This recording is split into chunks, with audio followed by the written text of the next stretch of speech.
Well, ladies and gentlemen, boys and girls, welcome to 2013 and the real world. Another little PowerPoint tips and insights and hints about achieving things, goal setting, etc. Let's chat a little bit about failure. Leonard Cohen said, or something, he said something close to this, that life is a lesson in defeat. Leonard Cohen, of course, was a lot of the times highly depressed, as well as being a great songwriter and lyricist and poet.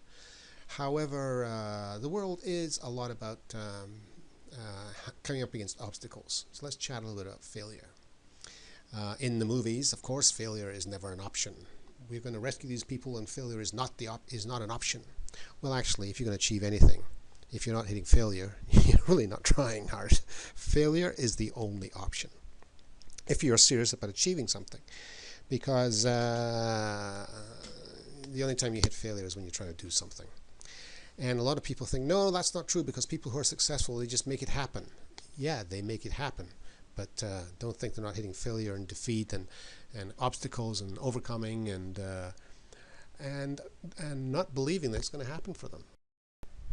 But failure is just another, a signpost on the way, if you want. And we can build failure up in sight number one. We can build failure up to be sounding heroic. And those are the things we're ready to overcome. We're ready to charge the hill. We're ready to overcome the enemy and take on those bad people with 18 machine guns, and I have a bow and arrow, but never mind, I'm going to win this battle. Because we know that failure leads to success. Really? It does. But when you come across things that stop you, you know what it looks like? Mostly small things, embarrassing things, things that stop us that we're embarrassed to talk about. So we say, well, it just didn't work out. Well, no, it just wasn't the right thing. Nah, these dream things, you don't want to dream. I mean, you want to deal with reality here. Big things we can kind of handle because we can get our ego around it, and we can go, okay, I can build a narrative here. I am the hero. This is the bad thing that's going to stop me. Onward, charge the hill. But usually we quit because of mundane.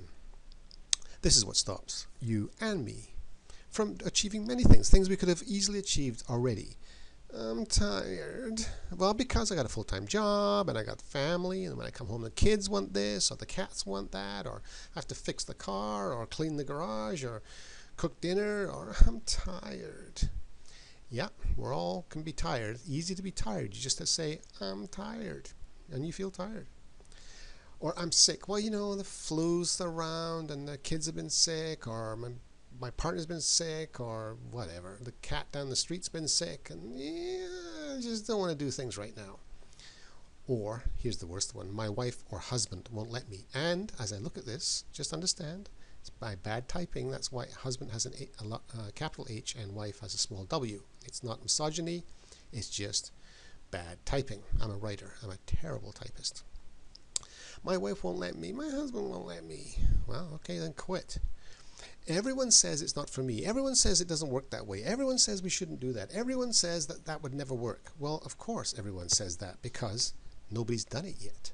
Or other people have done it, but it's just, I'm not the kind of guy. Everyone says I'm not lucky. Everyone says I'm not strong enough. Everyone says I don't have enough smarts. Everyone says, well, never mind what everyone says. Because what everyone says doesn't affect anything until you let it in your head. It's what's in your head that makes the difference. If you want to let that in your head, quit. I don't have the money. I don't have the time. I'm so busy. People who achieve things have the same amount of time that you do. Honestly, people who achieve things and people who don't achieve things have exactly the same amount of time. That's not true. They have a lot more time. They don't. To achieve something doesn't take more time, it takes priority. Yeah, but they can go at it full time. I can only do things part time. Then learn how to do things part time.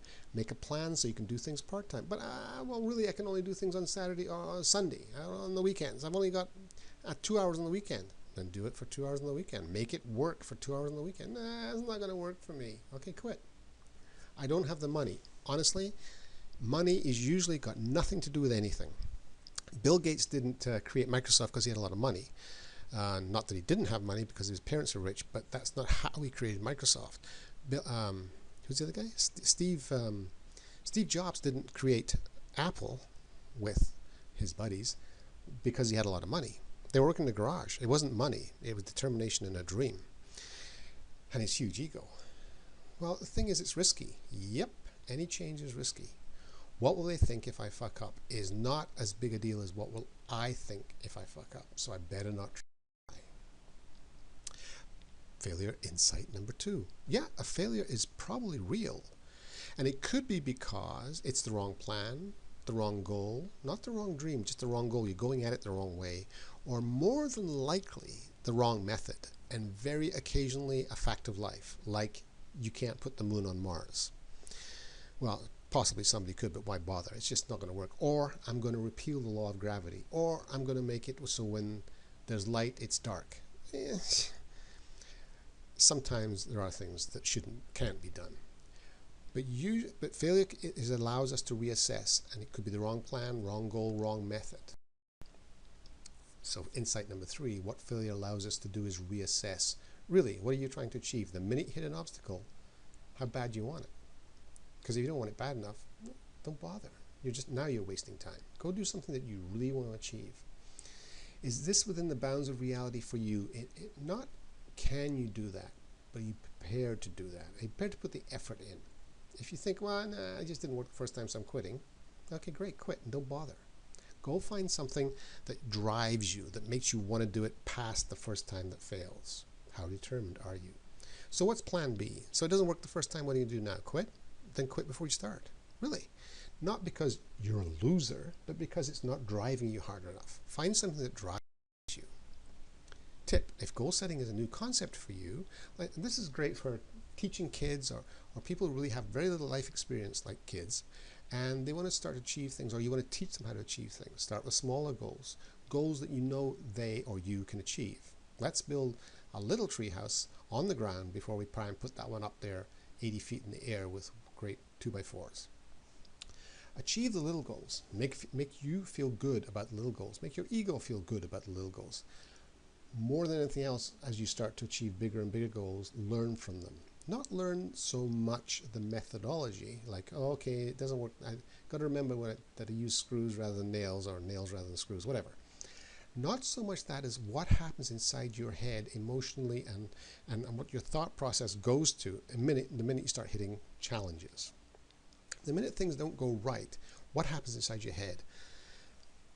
And know that that's just something that's happening inside your head doesn't mean you have to quit. Yeah, but it just doesn't. It just doesn't feel right. So know that. So what? Just go past that. Learn from how you react to things. I want to get it done, but I don't know. But I remember last time when I wanted to get something done and I felt like this, but I just kept going and it worked, or I got past it. I felt tired, but then that was just me trying to find excuses. I'm tired. I'd find other things to do, and I was just trying to make excuses so I wouldn't have to keep pushing forward. But I know if I do keep pushing forward, I get it done. So learn from the smaller short-term goals, and obviously from the failure of it. But what happens inside your head, and then go bigger, go bigger. Insight number 4, therefore, after all this, failure is really a gift. It allows you to reassess. It allows you to retry. It allows you time to rethink the plan or the time frame. And change goals doesn't mean change the dream or the ultimate goal, but how you're getting to those goals. If your time frame was, well, I'm going to do it this year, and realistically, that's like a Hail Mary pass to get it done this year. So reassess. Okay, if you're going to do it in 12 months from now, where are you going to be 6 months from now? And if you're going to be there 6 months from now, where are you going to be at the end of this month? And how are you going to get to the end of this? How are you going to get that small goal at the end of this month that allows you to get the goal at 6 months, which allows you to get the ultimate goal? And if it just isn't there because you don't realistically have the time, or you just don't have the tools right now, or you don't have everything, so okay, it's an 18-month plan. Reassess the time frame. That doesn't mean the minute you hit a challenge, you say, oh, it's not working, I'll do it next week. It's not a mañana time frame. It's write down the plan and break it down. Okay, you can do it in 12 months from now. Where are you going to be 6 months from now then? That's going to get you 12 months from now. And if it's going to be 12 months and then 6 months, where are you going to be at the end of this month? And to be there at the end of that month, where are you going to be this week? What do you have to do this week to get that month plan done that gets you the 6 month plan done that gets you the goal? Reassess. It allows you that experience. Failure number 5, tip number 5. Without experience of failure, there's no real way of determining what is attainable.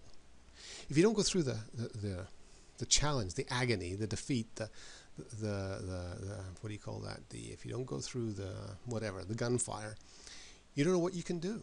If you don't stretch yourself, you don't know what you can do. Sitting on the couch, you can believe anything or nothing. Starting to go and try to achieve things, and finding that you just, well, I want to do the 4-minute mile, but you've never got off the couch before. You're going to learn some things. Like, it's going to take a little bit longer for that body to get up to that speed.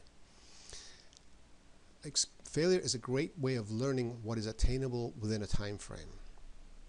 And just as a side issue here, not everything is, or at least available, I missed the word there, within a lifetime. Not everything is available within a lifetime. Your lifetime. You may have such a huge goal, eradicating world poverty or some such, that you can build a legacy towards. In other words, I know if I do this and this and this and this, I leave something behind that other people can work on. Saint Teresa didn't have a lifetime goal. She just had a thing that she knew if she kept working, perhaps, maybe she could leave something behind that other people would keep working on. Maybe. Anyway, not everything has to be done within a lifetime.